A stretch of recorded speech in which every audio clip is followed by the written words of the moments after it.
Assalamu alaikum. Welcome to Salam Media. I'm your host for this evening, Thaakir Dawood, taking you through the evening. We've had good chats. We've chatted to a sports psychologist, opening up the show, telling us a bit about Simone Biles and what it took for her to obviously drop out of an event moments before she had to compete. Then we previewed the track and field events happening this weekend with Roger Haitengi, former triple jump African champion. But now we get into the big one. South Africa taking on the British and Irish Lions in the second test this weekend in Cape Town. We do know that all the test matches will move to Cape Town due to COVID-19 concerns by both teams, with Cape Town being a bit of the safer city compared to Gauteng, where the rest of the tests were supposed to take place. Now it's down to action. It's going to be an interesting weekend. The mind games have been played, but now it's down to the field. The battle lines have been drawn and the stage has been set for the second test. This evening, joining me on Salam Media, I've got David Skippers, rugby journalist for Planet Rugby, and James Weil, another rugby journalist. However, he comes from the UK, and with David giving us a South African perspective, James will be giving us a bit of a UK perspective, and we can see off the field who exactly is going to win this battle. Good evening, gentlemen. Thank you for joining me on Salam Media this evening. Hi, Thaakir. Good to meet you. Thanks for being here. Gentlemen, it's been an interesting week of rugby, but I think that rugby has been the least of everybody's worries. The sideshows have been what's been attracting everybody the most. Starting off last week, David, let me start with you. I mean, last week we've seen the TMOs being announced and Gatlin jumped in immediately. He didn't wait. And that was one of the telling factors. What is your thoughts on that exactly? Yeah, I think Warren Gatlin is a very astute and shrewd guy. He's obviously very experienced as a coach. He knows the importance of mind games ahead of test matches, and he saw a gap there with the South African being the TMO, and he took it. And obviously, the mind games worked on the Bok camp, like we saw the reaction from Rassie these last few days. I think he fell for it hook, line, and sinker, basically. So the apart from winning on the field, the British and Irish Lions are also winning the battle off the field. That's a definite for me. James, looking at that, talking of winning the battles off the field, Gatlin has had the least successful season in the club space.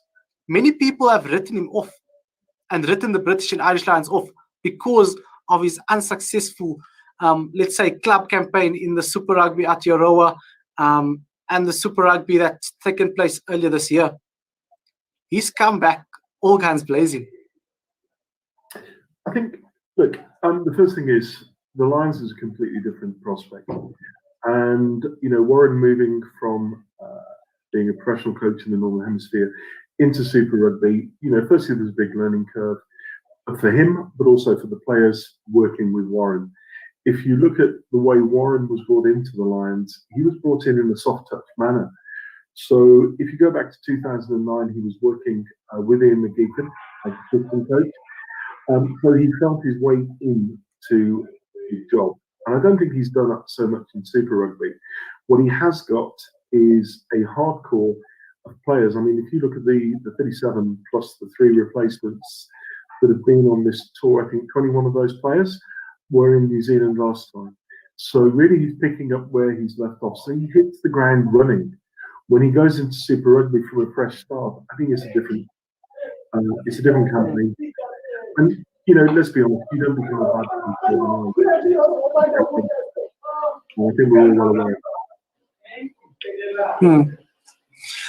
Looking at that, and we've now seen the build-up to this, David, do you feel that South Africa's been reactive most of the time instead of proactive, being on top of things?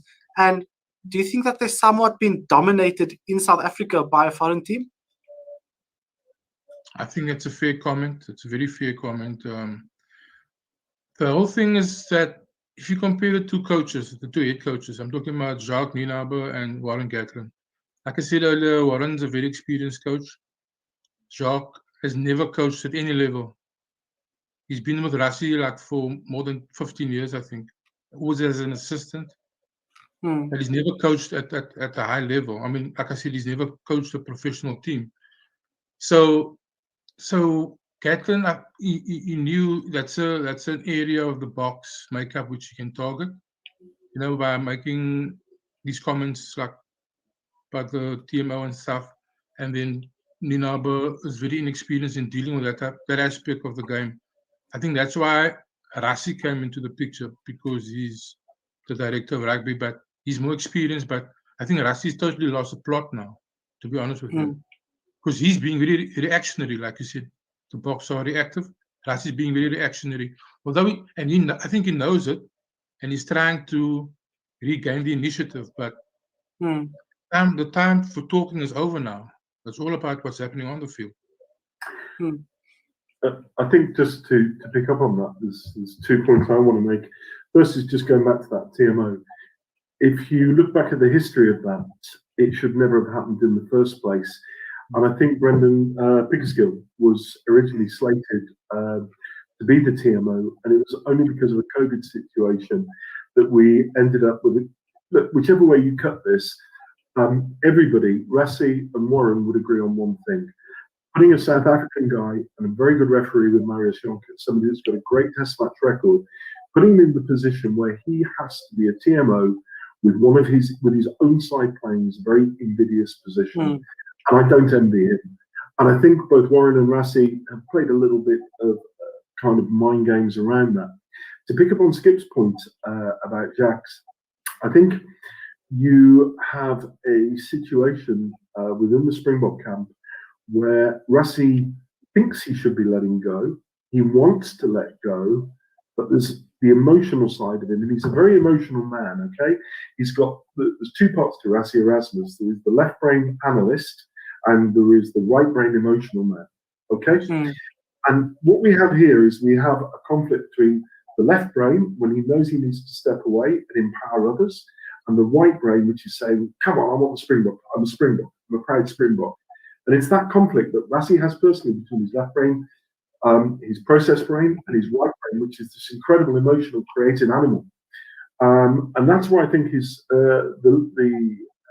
I think this is what's driving it, is this conflict between his right brain and his left brain, and genuine understanding that he needs to step away. And I'm glad you brought that in there, because if you've watched the press conference earlier this week, I found it quite alarming as the director of coaching, when do you take off the training wheels? Because yes, you're pitch side, but now you're holding Jacques Nienaber's hand in press conferences as well. Because when there was questions that Jacques couldn't handle, he diverted them immediately to Rassie. So David, coming in there, where do you think that, or how do you think that Jacques will step up into that role and claim it as his own, being the South African head coach?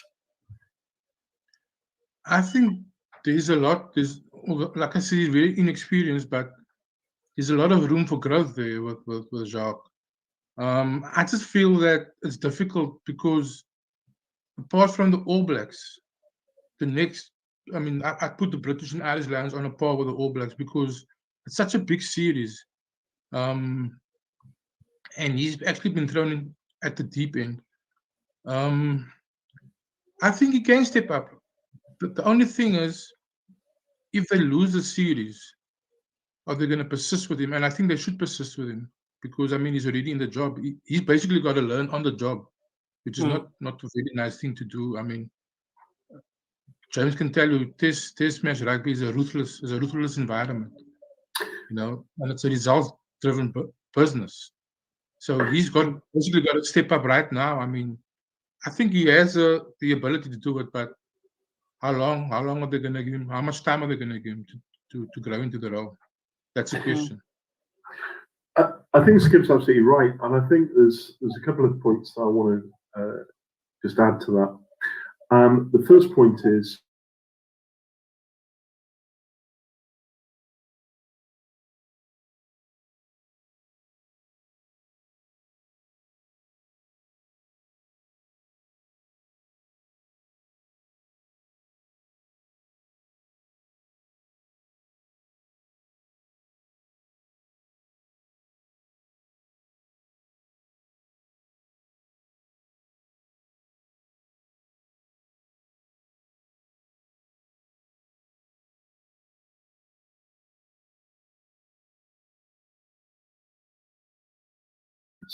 Now imagine you're facing Dale Steyn for the first time of the cricket season.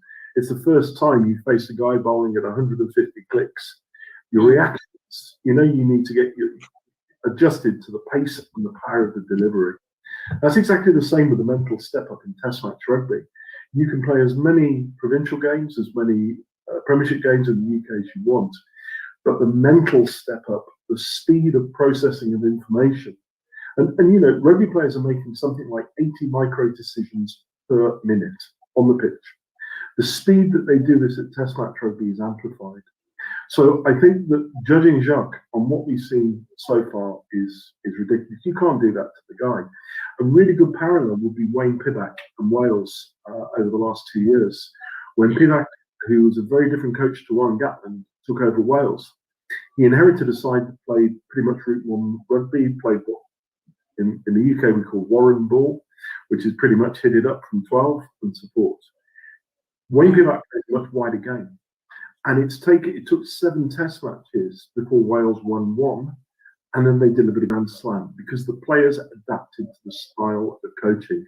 Now, Jacques is there for the reason that he's a technically brilliant coach.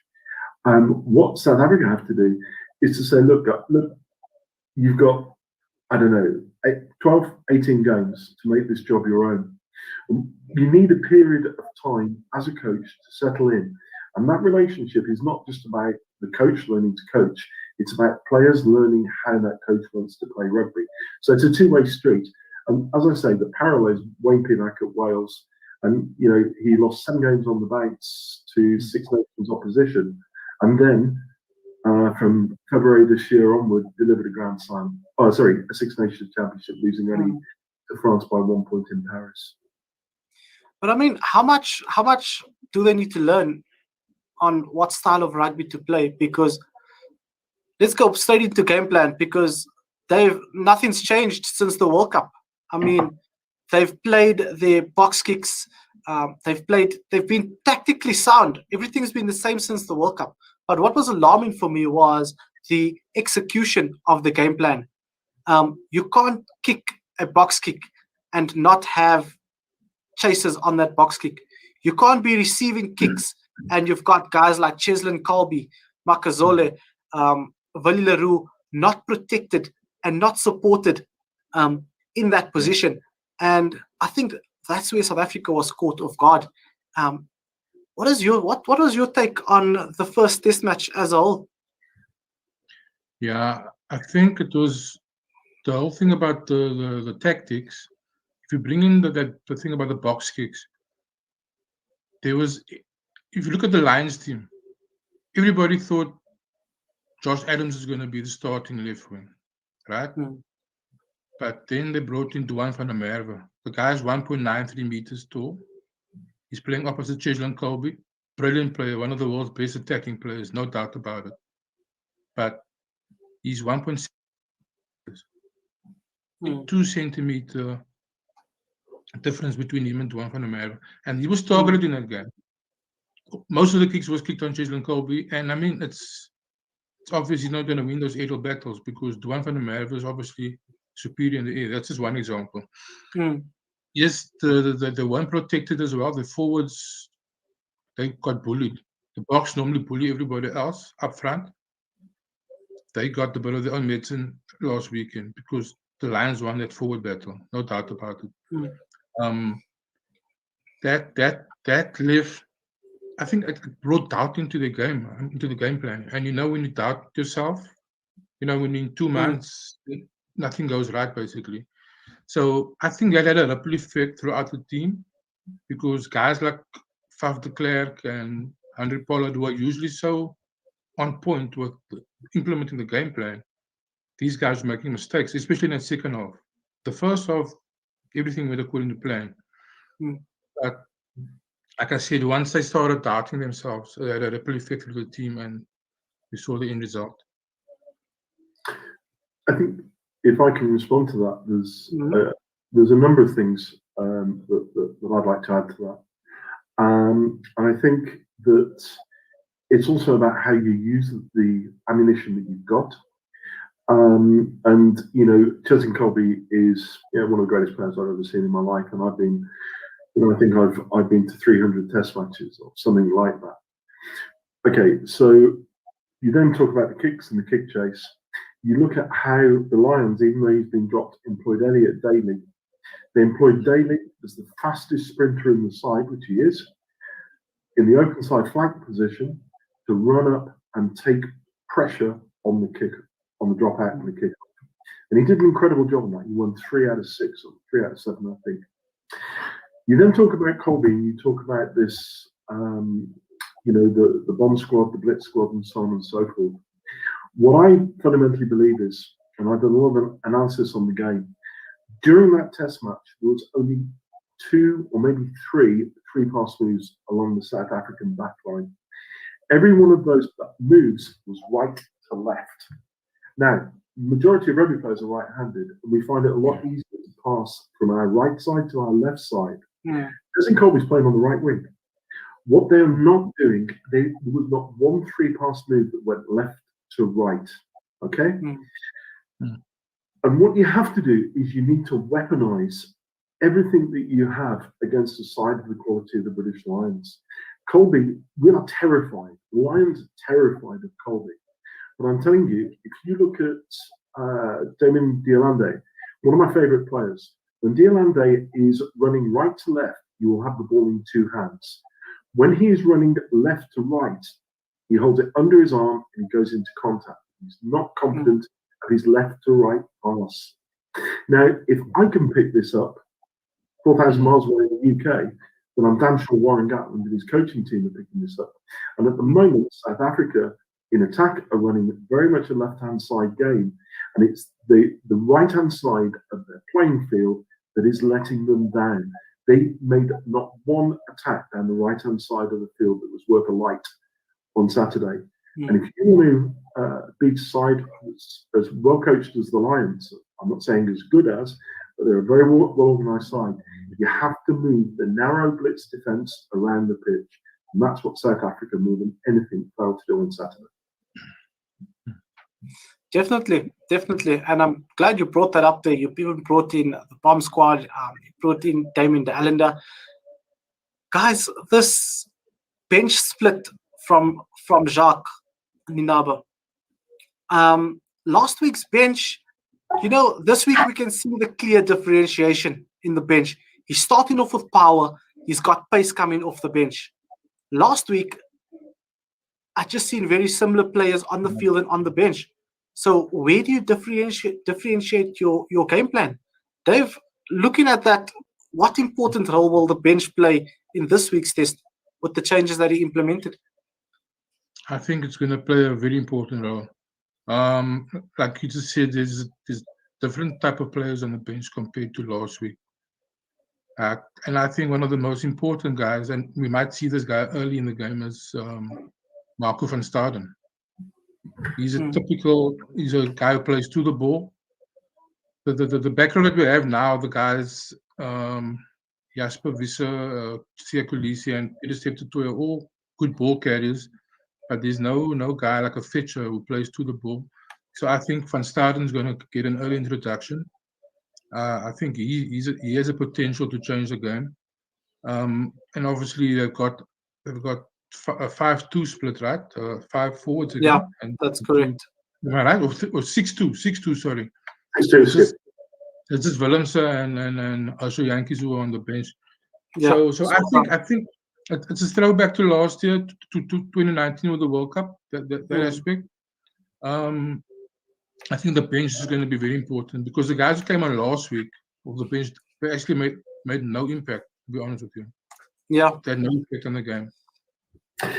I also think, look, there was a lot expected from the replacement front row, Kitsoff, Mark Marks, and Francois Herbert. And, there's a number of things here. Firstly, they haven't played rugby for a fair bit of time. Secondly, they haven't got Lou Diaga on the tight head side of the second row. Now, that guy pushes some serious tonnage. But most of all, and Nick Easter, who former England 8th man, who comes on Planet Rugby very often with me and Skip, Nick has played against Vermeulen 6 or 7 times. And he said the one thing that Vermeulen gives you is a hit at the scrum. He said, you know, people forget how much power an eighth man can create when driving the locks forward. And Vermeulen is in another league at this level. However, going back to the props, very interesting technical thing. I spoke to Mako on Monday, and I spoke to Tyke Furlong today, both for Planet Rugby. And Mako was saying that working with the Welsh scrum coach, Robin McBride, one of the things that he'd done, Mako has been in very attacking positions. And by that, I mean he's got his legs back, and he had, a short bind. If you look at what Mako did against Al Herb when he came on Saturday, put his feet forward, he went for a very, very long straight arm bind. Now that is a position of solidity, but it's also telling your opponent you're not going to attack. It's a passive scrummaging position. Okay, it's a very strong scrummaging position. So I think that the Lions had a plan last week for how they were going to cope with that incredible front row coming on. If Rassie and Jacques had done their homework this week, then they'll be looking with Mako, who's not the strongest prop. He's an amazing rugby player around the pitch. What they'll be looking is to get Al Herb right in on the hooker and absolutely split that bind out. So that's an absolutely key point. Regarding the bench, I think last week was the classic example. You know, we often talk, and there's a lot of noise on various social media for what's the Lions 15? Well, 15s don't win you rugby matches. And it will be, again this weekend, 50 minutes will be the crunch point in the game, as it was last week when the benches are unloaded. We have to start accepting as rugby pundits, as rugby watchers, as rugby commentators, that 15 is not important anymore. It is a 23. And it really is a 23-man game these days. You cannot deny the impact of benches. It wins you test matches. I like the fact that we've touched on everything around the game, from referees to coaches to the bench. Now moving into the second test match, Dave, you a suffer through and through. James, you as well. I mean, come on. As British as you are, you know that you're South African in your heart. Guys, what does this mean to South Africa? What does this mean for South African rugby? The second test. You are the World Cup champions. And your first challenge after the World Cup, you lose into a British and Irish Lions team. Yes, I think the pressure must be tremendous in that Bok camp. I'm telling you, it's do or die now. I mean, they can't afford to lose. And you're gonna see that, especially the first 20 minutes. I think the Boks are gonna come with a full onslaught. Like we know what they can produce, but if the Lions, and I know that they're capable of doing this, if they can sustain that pressure, that first 20 minutes, we're in for one hell of a test. I'm telling you. I mean, 2009 we had an epic test at Loftus, the second test, and I think this one's going to be on the same level. It's going to be a tight game again, but I really hope the Boks obviously pull it through. But don't underestimate these Lions. I've been really impressed by the way they've been coached and the way they're playing. I think, look, as a young guy, I was in Durban 1997. I was actually in the ground. I'll never forget something that stuck in my memory was how fast the South African side ran out as they came onto the pitch. It was like a green flash emerging out of the dressing room. And I've never seen a side run out with such aggression in my life. I think this game is going to be a war for the first 30 minutes. I also think that those 30 minutes, it will be South African attacking and the Lions defending for their lives, which I think they'll do. Where I think the interesting thing is, Rassie has, in the last week, he spent the last week giving everybody a team talk. He's not only given South Africa a team talk, but paradoxically, he's also given the Lions one hell of a team talk. Rassie puts himself in a very difficult position now, because if South Africa lose, this will, in my opinion, and I know he's won a World Cup, but I think this will tarnish his legacy a little bit. He has been so powerful and so forthright in his media statements this week that the guys have to play for him. This is how big it is. And we talked about motivation. Rassie has put his neck on the line so far for these guys this week that they've got to turn up and perform. And if they don't, then I think it will be a cultural shift in South African rugby. But there's a footnote to this. I think there has to be a degree of expectation of realism from South African public. And that realism is, you guys have not played rugby properly for 2 years due to COVID. That's nobody's fault, right? So to measure yourselves against a side that's effectively the Harlem Globetrotters of rugby, that plays once every 4 years as from 4 nations, that's the biggest yardstick of all. So if you lose, I don't think you tear the blueprint up. If you win, that's great too. But I think you should stick with Jacques, and I would hope that if South Africa are unlucky this weekend, then the public understand what those guys have been through. And also importantly, because I'm close to the Lions backroom staff, understand what both teams have gone through to put on an entertainment spectacle in the current climate, because I think we're taking them for granted a little bit. I think we've got to take our hats off and say, look guys, win or lose, you've done a hell of a job for us, the public, to entertain us. I think it's a valid point you have there, James. But it's very difficult from a South African perspective, from the rugby loving perspective, because you've got religion in this country and then you have rugby. Many would have it the other way around, rugby than religion. So telling an average guy in South Africa that, listen, yes, we lost the series against the British and Irish Lions. However, you need to be grateful for the guys putting their body through everything to make this still happen. I just don't think it sits well with any South African citizen, to be quite honest with you. I think you're right. I'm just trying to let you down easily because I know we're going to win. Yeah.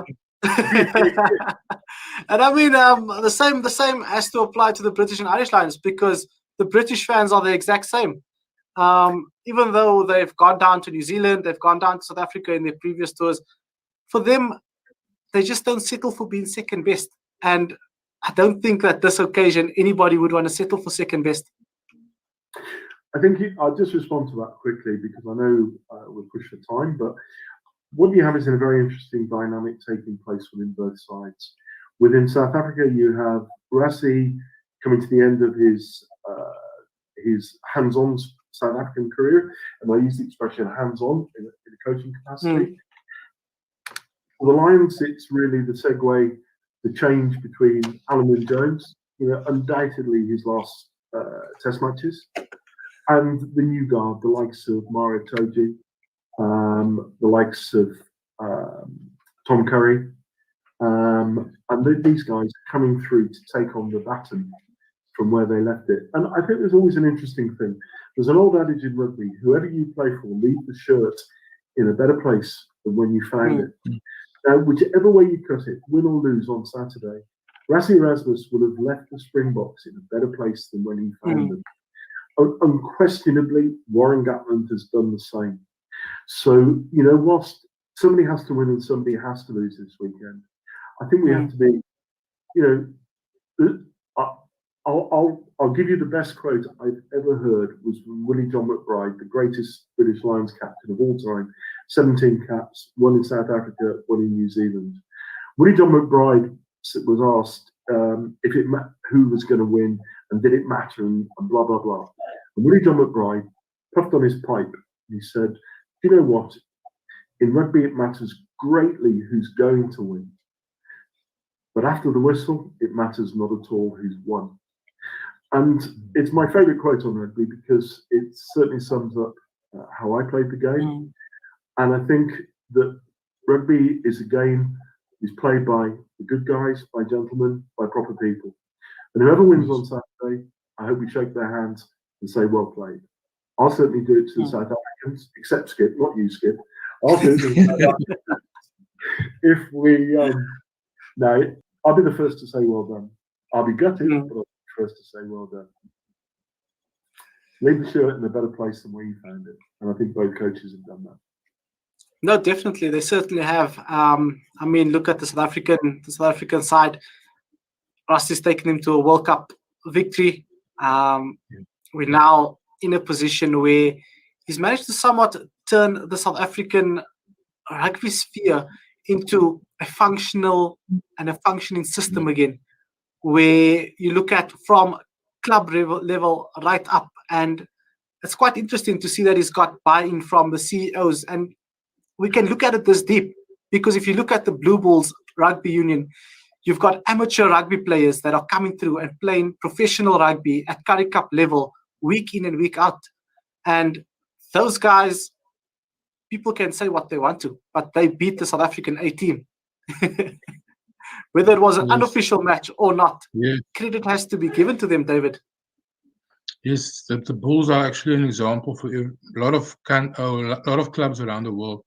They got a great system, and like everybody plays the same way basically. I think the New Zealanders also do that, but at the Bulls, you know, they know. Like you just see, the guy comes from a club setup, amateur setup into the professional setup. They know what's expected of them and what to do. And they're actually an example for all the other unions in this country. And I mean, I think Rassi also has a hand in that, because he's trying to get everybody to play a certain way. So like James said, he has very good points, and he's turned things around in this country, definitely. You've got to give him credit for that. And I think again, you made the point about the Blue Bulls, and what I find interesting is there's a great parallel with the Blue Bulls in England, and that would be Leicester Tigers. You know, a club very, very similar. But when you see a Leicester Tigers side, you expect a certain style of rugby, a DNA, for want of a better description.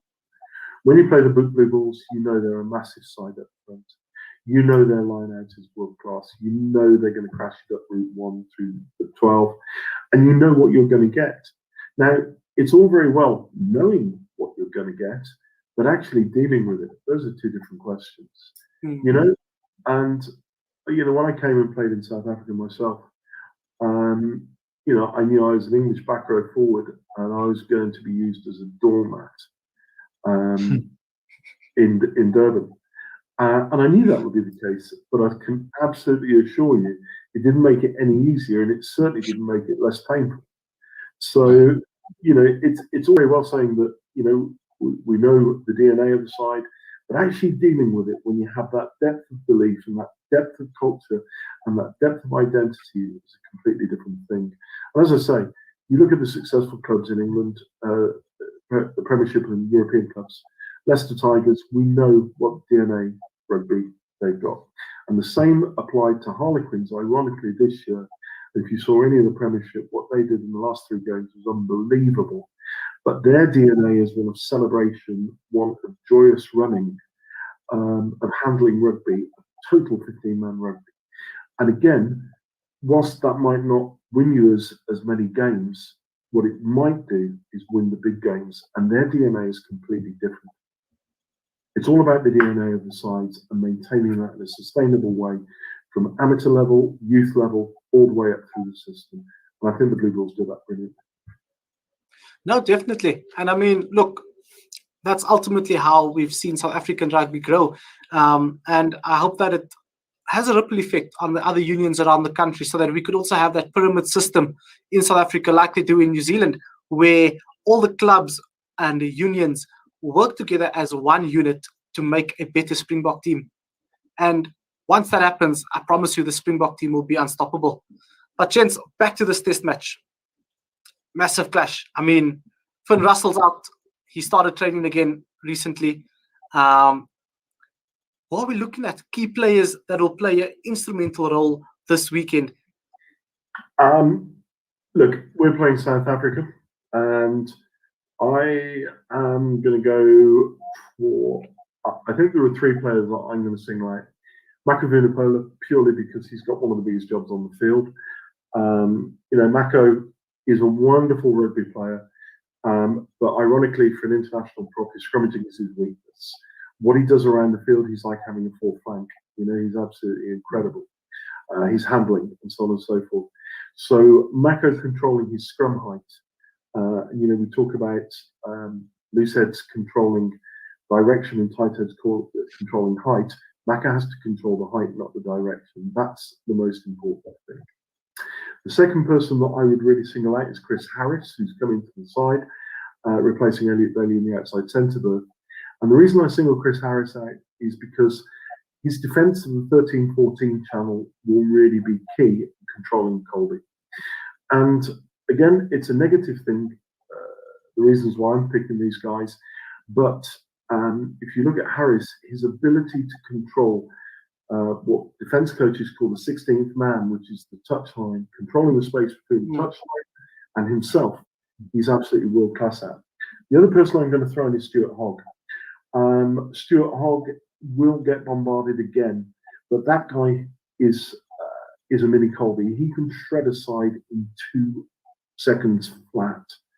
And I think that from a South African perspective, Faf and Andre Pollard, their kicking have to be completely on point, because if they overkick by a metre, if they don't hit grass, and if they don't move as the Lions back 3 around, then giving them a straight kick into their arms, they're going to lose some serious yardage.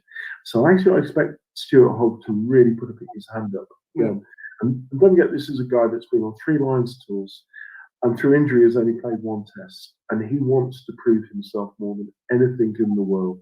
I expect the likes of Toji, Curry, Laws, Furlong to pick up where they left off last week. Those guys are world-class players. But what I do want to see is something really special from Stuart Hogg and Chris Harris, because I think Scotland have been one of the most attractive sides in the world over the last 18 months, and I'd love to see them transform their form into Test match rugby. Definitely. David's looking a bit like Jacques Nienaber at the press conference earlier this week when the team was announced. Yeah, very tactician. Painful, very painful. You look like a tactician in your brain. What's going on there, David? Come on, unpack it for us. No, I have to agree on the South African side, especially about Faf and Andre Pollard. They're going to be the most important guys on the pitch for the Boks. Elsewhere, I think Sia Kolisi, he's also going to, as a captain, he's going to have a big role to play. One of the things that Lassie complained about in the video was the way the match officials spoke to Sia, and they showed disrespect to him. But Sia's got to be more assertive, as simple as that. I mean, if you look at, on the flip side, Alan Jones, the way he controlled the refs last week, it was outstanding, if you think of it. Yeah. It was his experience showing there. I mean, Sia allowed the match officials to speak to him in that way. He's got to be more assertive, and his decision making has to be on point as well. Obviously, the front row as well. Stephen Kitshoff, and Frans Malherbe came on last week. They look off the pace. I was actually surprised that they made those changes immediately at halftime, because the other guys who started, Oxenchair and Trevor actually they did much better than those guys who came on. And then one guy who's going to be very important for the Boks is Etzebeth. He played last week. To me, he was the best player on the field. Some guys like Peter Steve du Toit and Sia tried hard. They were there and thereabouts, but Etzebeth had a very good test. But he didn't have much support last week. So he's the hard man in the pack and the enforcer. If he gets go forward and the other guys follow him, it's going to be a long day at the office for the Lions. But it all depends on who's going to be with him there to take them forward. Skip, if I can just add to that, and I probably see a lot more of him than you guys do, purely because he's based at Leicester Tigers now, is Jasper Wiese. Yes. Wiese is, when he first came over here, being a POM, obviously my first thought was, how can we coach him? He was that good. And I think what he's done for Leicester Tigers this year is he's given them a focal point of carry down the field. And he carries really, really well off the 10, off the 12, coming in on short bursts and hitting the line at pace. He's very quick and powerful off the back of the scrum. And if South Africa can get a little tight head wheel, it opens up the whole of the pitch for Wiese to attack. So whilst you guys haven't seen much of him for 18 months, I've been hugely impressed. I think that this guy is the natural replacement for the great Thor, Dwayne Vermeulen, one of my favourite players of all time. I think Wiese is the natural replacement for him, and I think that Rassi and Jacques missed a trick last week by not picking Wiese. and putting Kwagga in a position, you know, I'm not being funny. You know, I played my life in the back row, and I know that the modern trend is for the smaller, more athletic eights, but it isn't half hard to stop a big guy of 120 kgs breaking off the side of a scrum. Man, that is real test match rugby. And I think Vermeulen, you know, you're missing. So he is South Africa's best player, and you know, it's like the Lions losing. I don't even know. It's like the Lions losing Morrow. You know, if we lost Morrow, I'd put my house on South Africa winning. But Vermeulen, Visa is the best thing you've got next to Vermeulen, and I think it'll be massive on Saturday. Yes, for Visa. Definitely. And David, you brought in quite an important point there with Sia not being assertive enough. You know, I know Sia's a grown man, and I'd hate to use this as an example, but for me as a kid, if I have my dad by my side all the time, what's the reason for me to open my mouth and fight? You mean Rassie being on the touchline? I'm glad you picked up on that vibe. And do you think that has somewhat of an impact on the players not being vocal enough, standing their own ground because they've got their leader and let's say the director of rugby right there by their side every step of the way? Yes, I think it does have an influence, because the South African game plan and the way the way the players so structured and well planned. And I think with Rassie on the touchline shouting instructions and he doesn't bring water on most of the time, but he's there as a water carrier. But I think he's confusing the players. Honestly, they're not thinking on their feet basically, and he's doing some damage here. I think to a certain degree he's undermining the captain and the coach, the head coach. I heard him saying in that video, if people are unhappy or World Rugby or unhappy, then he'll gladly step aside. I think that's the best thing they can do.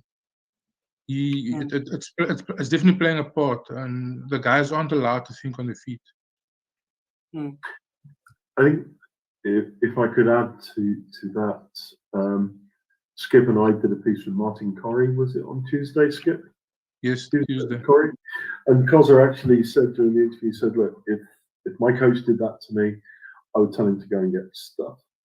And he also said, it's very interesting because I alluded earlier that Rassie has this conflict between his emotional side and his technical side, his intellectual side. And in that situation, the emotion side will always win, okay, because it comes from here. What Rassie is doing, when you're playing on the field, whatever level you play, as long as it's good rugby, you have a feel for how the game is going. You can feel momentum. It's a very tactile thing. And I don't believe that a coach in the stand feels those physical things quite as well as the players on the field do. And I think by Rassie assuming that X, Y, or Z is going on, and actually deciding, well, I'm going to do this, I'm going to do that, what he's not getting is the essential feedback from the players to make the right decisions. That has to come from the on-field leadership. And I also going to say one last thing. I think it's very, very, this test is going to be a really big one in that respect. When we move on to the last test, I think Mathieu Reynal is refereeing it, the French guy. There are at least 5 guys on the Lions side that speak pretty good or fluent French. And I'm not being funny, as a player, you chirp away. You chirp away. But, you know, I played in France. If I got a French ref, I'll chirp away in French to him. And these sort of things, we talk about marginal gains. These are the places that games are won and lost. And what South Africa need is Rassie to step back, and then the core leaders within the team, the Ebenetevets, the Mostarts, the Diolandes, the Lucania Ams, they all need to gently chirping, very, very gently to the ref, very politely, but just make him aware of what's going on. And they need to transmit momentum and the game feel back to their own players, not through Rassie. No, definitely, that's quite a valid point there, because I think it's like we said earlier, the training wheels need to be taken off. Lukhanyo is an amazing leader at the Sharks. So much of an amazing leader that when Sia moved from the Stormers to the Sharks, Lukhanyo retained his captaincy. We've got leaders in Franco Mostert there, who's on many occasions been the line-out leader for the Lions in Super Rugby, guiding them to Super Rugby finals. I mean, there's just a number of players in that team. Skip, I mean, you can just touch on that. Where to from here, man? That's a good point, and they should empower these guys. I mean, Franco Mostert, like you said, actually forgot about that. The Lions went 3 finals where he was leading the lineup. Yeah, Lukhanyo was a good example of a guy who, in the last 2 years, has grown so much as a leader in the team at the Sharks and in the Springbok team. So they've got to make use of these guys, the capabilities, and especially like James said earlier, test match rugby is one. It's something. The margins for errors are so small, you know, and I mean, there's like inches that can be the difference between a win or a defeat in a test match. So I don't know if Russ is going to be on a touchdown this week, and I don't know. We'll have to wait and see. It's going to be quite interesting. I've seen that World Rugby has responded to Russ's statement. In surprise to many were waiting for next week Tuesday to get a response, but this one came rather quick, and it came in this evening. World Rugby said in that statement that they commend the comments made by Rassie Erasmus. The nature of this will be raised with the union via the usual official channels, and no further comment will be made at this stage. A statement from the Global's governing body. That was. So it just shows that ultimately what they're saying is noted with thanks. If you want to look at technical terms. But I mean, looking at that, showing that they acknowledge it is something that must be brought up, because now that clip went viral in minutes and it caused quite a stir. Hopefully a stir that much that it swings things in favor of the Springboks going in this weekend. But let's wrap the show up. I mean, the weather in Cape Town, it's wet, I believe, David, favors the British and Irish Lions, like many would say. Do you see South Africa taking this match? You know, it's so hard to call. It was the same last week. I really can't say who's going to win this game or the series even. It's going to be tight again. I think it's going to be very, very tight. The conditions, I think it will play a part. If it's wet, we all know the Lions are used to the wet and the heavier fields. I think my heart says the Boks, but my head tells me the Lions. Honestly, this is a very good Lions team. I have a lot of respect for them. So I think it will be between 3 and 5 points in this game again. Either way, I don't know who. And yourself, James? I think Skip's absolutely nailed it in terms of I don't think it's much of a margin. What I think is interesting, to go back to the Cape Town, Thaakir, when we did the screen tests for your show today, you actually said I'm the first Pom you've seen in a t-shirt. I'm just going to say it was 35 degrees here over the weekend, and I was playing cricket in it, and I was roasting. Okay, so it's not all about rain in Mud Island. However, in answer to your question, look, I think the first 20. I think there's 2 timing points that you need to consider in this game. The first 20 minutes are going to be absolutely crucial. Any side that gets a more than a 1-score lead in that point will win the game. I'll tell you that now. There'll be nobody will come back from 2 scores after 20 minutes. And again, the side that's leading after 55, I think will go on to win the game. If you want me to call the score, I'll tell you 16-11. And I predicted 21-17 last week. I was 1 point down. 16-11 is where I'm going. And unfortunately, I'm going to say the Lions. And I'm going to finish that by saying, if South Africa win, okay, you guys aren't subject to listening to the Welsh on social media. All the Welsh have been speaking about this week is why Liam Williams, why Josh Adams, why have we left the great Welsh people out the side? Well, the next thing that happened was Wales Online then turned around and said, well, if they win on Saturday, we can pick all the Welsh guys and we'll win by more the following weekend. So if the Springbok beat us on Saturday and we name them an unchanged side, I'm going to find that absolutely hilarious, because literally the whole of the Welsh rugby community is going to spontaneously combust with anger, and I find that very funny. I must say, one thing I've loved about this tour, David, was that as South Africans, you know me, I'm very passionate about our media space in South Africa and our sporting stance. And one thing I can say is, you know, as South Africans, everything's always fun and games to us. We turn any serious situation into banter and into laughs and giggles. But if I have to admit, with this tour, the British media have bullied us. Oh, From a media they aspect, yeah, we haven't stood our ground. they're the masters at that game. I can tell you that. They're the masters at that. I work with these guys every day. James can tell you as well. You've still got a lot to learn. Yeah, look, at the end of the day, I think I'm very close to a lot of rugby journalists, mainly because I run the the Rugby Writers cricket team, which is great fun, and we play England once a year.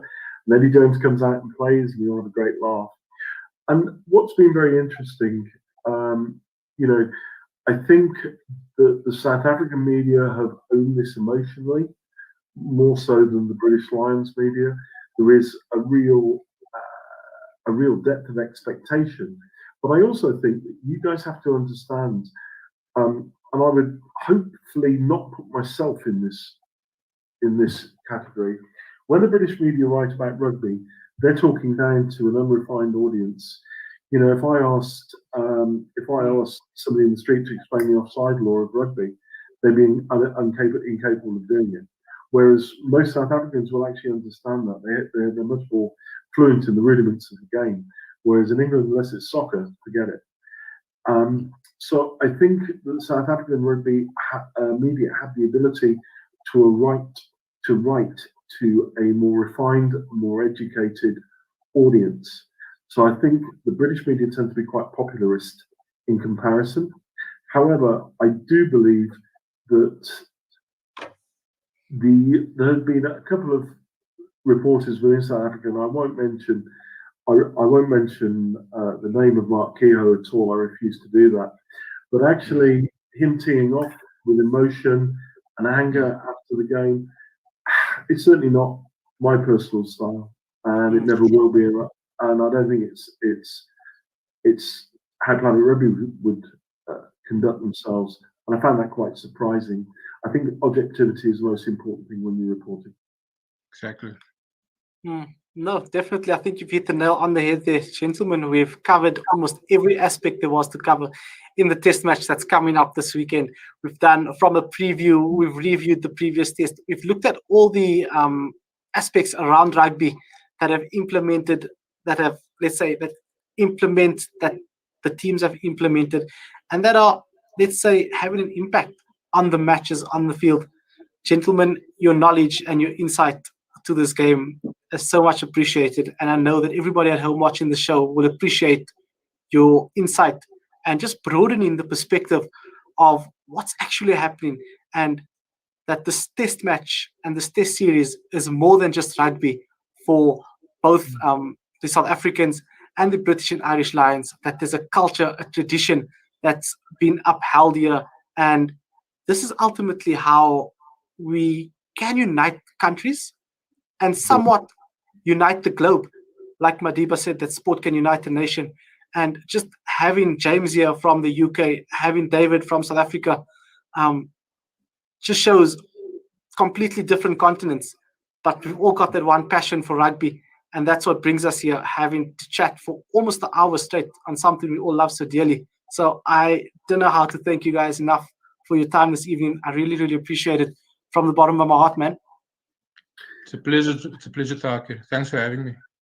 Thank you. I really appreciate it. And you know, me and Skip, we live miles apart, but we work very closely on a daily basis.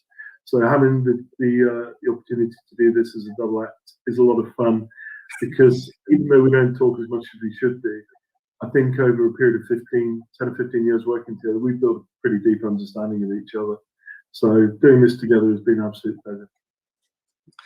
Well, gentlemen, the talking's been done. It's all down to the rugby pitch this weekend. And South Africa do take on the British and Irish Lions in the second test that will be taking place at Cape Town Stadium. So for everybody at home, stay tuned and drop your comments below. We're certainly going to look through it, and hopefully next week we can do a similar show as we build up to the final test of this series. From myself, Thaakir Dawood, it's been a great evening. I hope everybody stays safe out there on the roads and traveling. Watch your sport from home. Back South Africa in the Olympics. James, David, it's been an amazing show for the listeners and the viewers of Salam Media. Thank you so much for tuning in. That's it from myself, Thaakir Dawood. Until next week, we chat all things sport again. Assalamu alaikum wa rahmatullahi wa barakatuh.